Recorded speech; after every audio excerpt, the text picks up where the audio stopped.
తాకట్లో ఉన్న మీ బంగారాన్ని విడిపించి ఆ రోజు ఆన్లైన్ రేటుకి కొంటాం. Sharma gold company.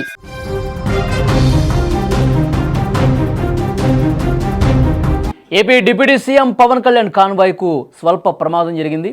విశాఖలోని సిరిపురం నుంచి పెదవాల్తేరు వైపు వెళ్తుండగా 3 టౌన్ పోలీస్ స్టేషన్ సమీపంలో కాన్వాయ్లోని ఒక వాహనం సడన్ బ్రేక్ వేయడంతో వెనక నుంచి వచ్చినటువంటి వాహనం బలంగా ఢీకొట్టింది. ఈ ఘటనలో వాహనం ముందు భాగం స్వల్పంగా దెబ్బతింది. ప్రమాద సమయంలో వాహనంలో పవన్ కళ్యాణ్ లేరు. రాడిసన్ బ్లూ హోటల్లో ఉన్న పవన్ను పికప్ చేసుకోవడానికి వెళుతుండగా కాన్వాయ్ ప్రమాదానికి గురైంది. ఈ ప్రమాదంలో ఎవరికీ ఎలాంటి గాయాలు కాకపోవడంతో అధికారులు, భద్రతా సిబ్బంది ఊపిరి పీల్చుకున్నారు. ప్రమాదం గురించి సమాచారం అందుకున్న వెంటనే పోలీసులు ఘటనా స్థలానికి చేరుకుని దర్యాప్తు కూడా చేపట్టారు. మీరు దృశ్యాల్లో కూడా చూడొచ్చు. కాన్వాయ్ ప్రమాదానికి గురైన వెంటనే అక్కడ సంబంధిత అధికారులు, ట్రాఫిక్ పోలీసులు అంతా కూడా అక్కడికి వచ్చి పరిస్థితిని సమీక్షిస్తున్నటువంటి పరిస్థితి ఉంది.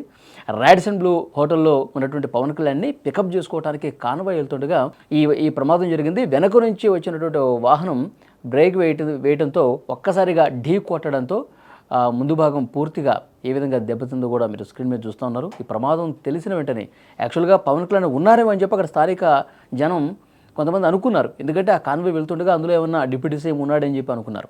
కానీ ప్రమాదం జరిగిన తర్వాత అక్కడికి జనాలు వచ్చిన తర్వాత, పోలీసులు కూడా వచ్చి గుమిగూడిన తర్వాత, అక్కడ పరిస్థితిని చూసిన తర్వాత పికప్ కోసం వెళ్తున్నాం, పవన్ కళ్యాణ్ గారిని రిసీవ్ చేసుకోవడానికి వెళ్తున్నాం.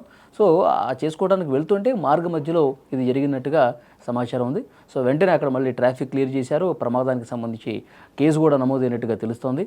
అసలు ఎవరు తప్పిదం, వెనకాల నుంచి వచ్చినటువంటి వాహనం ఎందుకు బలంగా ఢీకొట్టాల్సినటువంటి పరిస్థితి వచ్చింది, ఎక్కడ ఎవరు నిర్లక్ష్యం కనిపిస్తోంది, దీని మీద కూడా దర్యాప్తు చేస్తున్నటువంటి పరిస్థితి. ఒకవేళ పవన్ కళ్యాణ్ ఉంటే కనుక, పవన్ కళ్యాణ్తో వెళ్తున్నటువంటి కాన్వాయ్ ప్రమాదానికి జరుగుంటే, ఆ కాన్వాయ్లో పవన్ కళ్యాణ్ ఉంటే కనుక స్వల్ప ప్రమాదానికి కూడా స్వల్పంగా గాయాలు కూడా అయ్యే పరిస్థితి ఉంటుంది. సో ఎందుకంటే ఆ వెహికల్ మీరు చూస్తుంటే అర్థమవుతుంది, ముందు భాగం పూర్తిగా ఒక సైడ్ మొత్తం నుజ్జు అయినటువంటి పరిస్థితి ఉంది. అంటే ఎంత బలంగా వచ్చి ఆ వెహికల్ ఢీ కొడితే ఆ ప్రమాదం జరుగుతుందో కూడా క్లియర్గా అర్థమవుతుంది. హుటాహుటిన ఆ కాన్వాయ్ ప్రమాదం తెలుసుకున్న వెంటనే స్థానికంగా ఉన్నటువంటి అధికారులు, అక్కడ ట్రాఫిక్ అధికారులు, పోలీసులు అందరూ కూడా వచ్చి చెక్ చేశారు.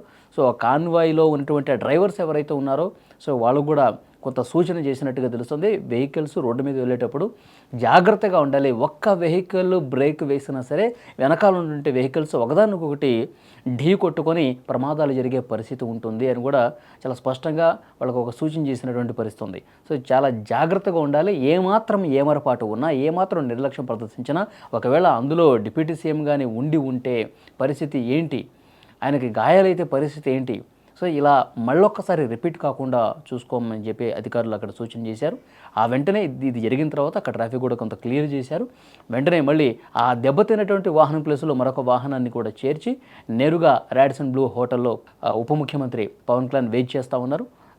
పవన్ కళ్యాణ్ గారిని కాన్వాయ్లో ఎక్కించుకొని మళ్ళీ యథాప్రకారం వాళ్ళ కార్యక్రమాల్లో నిమగ్నమైపోయినటువంటి పరిస్థితి ఉంది. ప్రమాదం తాలూకు దృశ్యాలు కూడా మీరు స్క్రీన్ మీద చూడొచ్చు.